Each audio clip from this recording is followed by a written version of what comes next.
Well, hello, my friends. Welcome to Granny B's house. I hope it's a good day where you are, and I hope you're remembering to be kind to all those people around you. Well, do you have enemies? I suppose we all have an enemy or two if we thought about it. But I have this book called Enemy Pie. Do you see that sign on that pie? It says, "For my best enemy." Your best enemy? That sounds a little strange, don't you think? Enemy Pie is written by Derek Munson and illustrated by Tara Callahan King. Let's see about this enemy pie and this best enemy. All right, can you see that okay? Sure you can. It should have been a perfect summer. My dad helped me build a treehouse in our backyard. My sister was at camp for 3 whole weeks, and I was on the best baseball team in town. It should have been a perfect summer, but it wasn't. Why not? It was all good until Jeremy Ross moved into the neighborhood right next door to my best friend Stanley. I did not like Jeremy Ross. He laughed at me when he struck me out in a baseball game. He had a party on his trampoline, and I wasn't even invited. But my best friend Stanley was. Jeremy Ross was the one and only person on my enemy list. I never even had an enemy list until he moved into the neighborhood.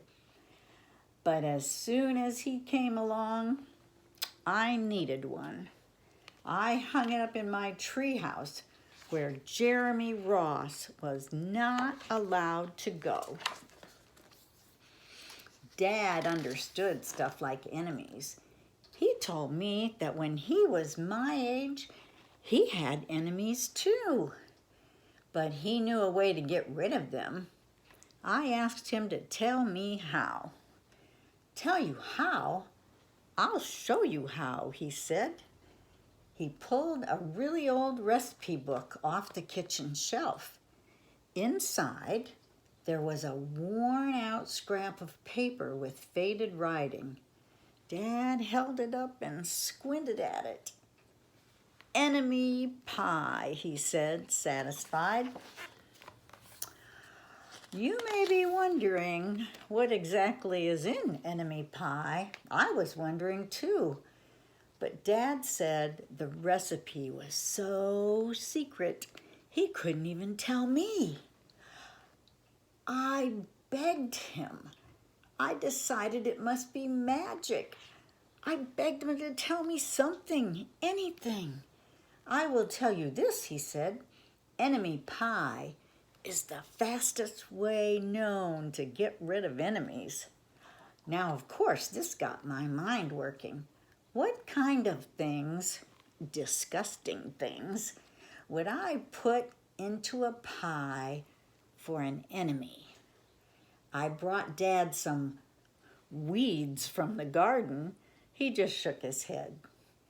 I brought him earthworms and rocks, but he didn't think he'd need those. I gave him the gum I'd been chewing on all morning. He gave it right back to me. I went out to play alone. I shot baskets until the ball got stuck on the roof. I threw a boomerang that never came back. All the while I listened to the sounds of my dad chopping and stirring and blending the ingredients of enemy pie. This could be a great summer after all. Enemy pie was going to be awful. I tried to imagine how horrible it must smell, or worse yet, how it would look. But when I was in the backyard looking for ladybugs, I smelled something really, really, really good. As far as I could tell, it was coming from our kitchen. I was a bit confused. I went in to ask Dad what was wrong. Enemy pie shouldn't smell this good. But Dad was smart. If enemy pie smelled bad, your enemy would never eat it, he said. I could tell he'd made enemy pie before. The buzzer rang and Dad put on the oven mitts and pulled the pie out of the oven. It looked like a plain old pie.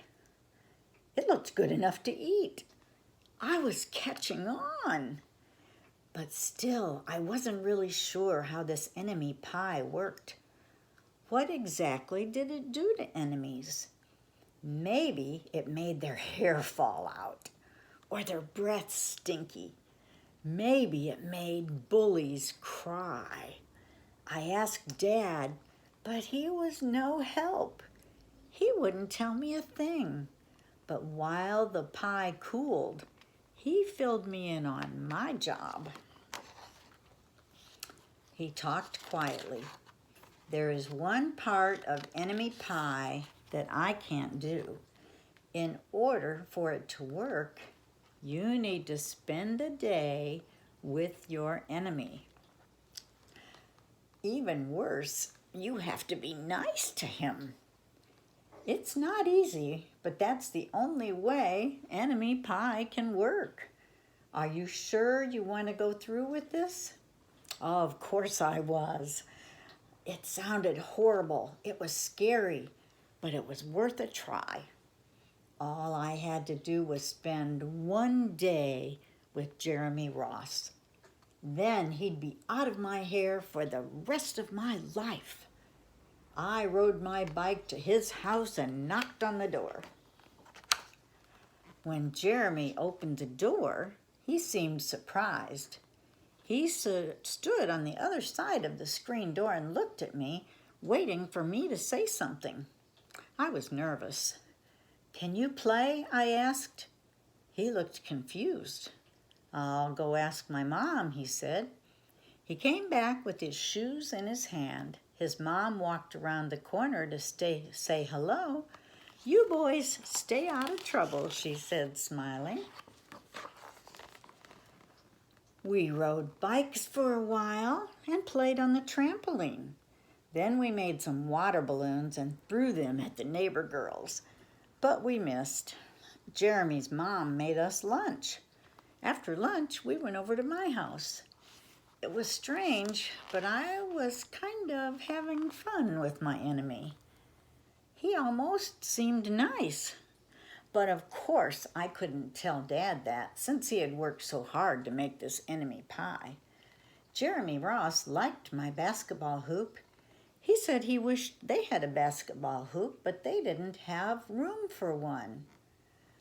I let him win a game just to be nice. Jeremy Ross knew how to throw a boomerang. He threw it, and it came right back to him. I threw it and went over my house and into my backyard. When we climbed over the fence to find it, the first thing Jeremy noticed was my tree house. My tree house was my tree house. I was the boss.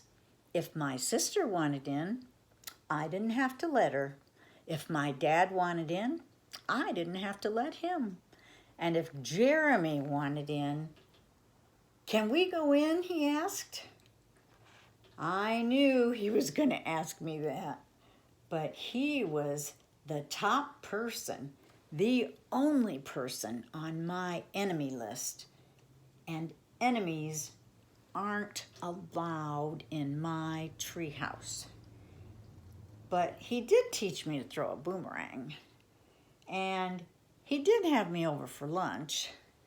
And he did let me play on his trampoline. He wasn't being a very good enemy today. Okay, I said, but hold on.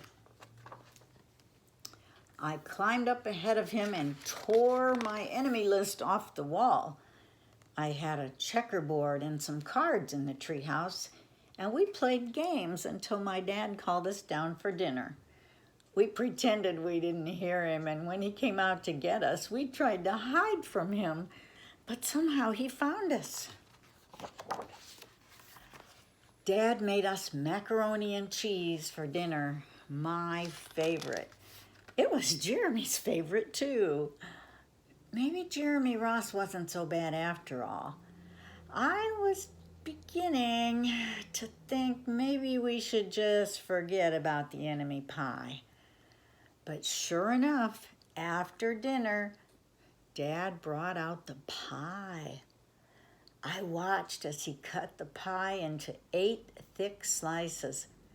Dad, I said, it sure is nice having a new friend in the neighborhood. I was trying to get his attention and trying to tell him that Jeremy Ross was no longer an enemy. But Dad only smiled and nodded. I think he thought I was just pretending. Dad dished up 3 plates, side by side, with big pieces of pie and giant scoops of ice cream. He passed one to me and one to Jeremy. "Wow," Jeremy said, looking at the pie. "My dad never makes pies like this." It was at this point that I panicked. I didn't want Jeremy to eat enemy pie. He was my friend. I couldn't let him eat it. "Jeremy, don't eat it. It's a bad pie. I think it's poisonous or something." Jeremy's fork stopped before reaching his mouth. He crumpled his eyebrows and looked at me funny. I felt relieved. I had saved his life. I was a hero. "If it's so bad," Jeremy asked, "then why has your dad already eaten half of it?" I turned to look at my dad. Sure enough, he was eating enemy pie. "Good stuff," he mumbled through a mouthful, and that was all he said. I sat there watching them eat enemy pie for a few seconds. Dad was laughing, Jeremy was happily eating, and neither of them was losing any hair. It seemed safe enough, so I took a tiny taste. Enemy pie was delicious. After dessert, Jeremy rode his bike home, but not before inviting me over to play on his trampoline in the morning. He said he'd teach me how to do a flip. As for enemy pie, I still don't know how to make it. I still wonder if enemies really do hate it, or if their hair falls out, or if their breath turns bad. But I don't think I'll ever get the answer because I just lost my best enemy. Well, what do you think about that? The best way to get rid of an enemy is to make him your friend. How simple is that? And it could start by being kind to him. Sometimes it's tough when somebody's mean to you and scares you and acts like they don't like you. It's hard to get past that, but maybe just a little at a time, by showing kindness to them, you can break through that shell of meanness and find a good person inside. Granny B always says, look for the good.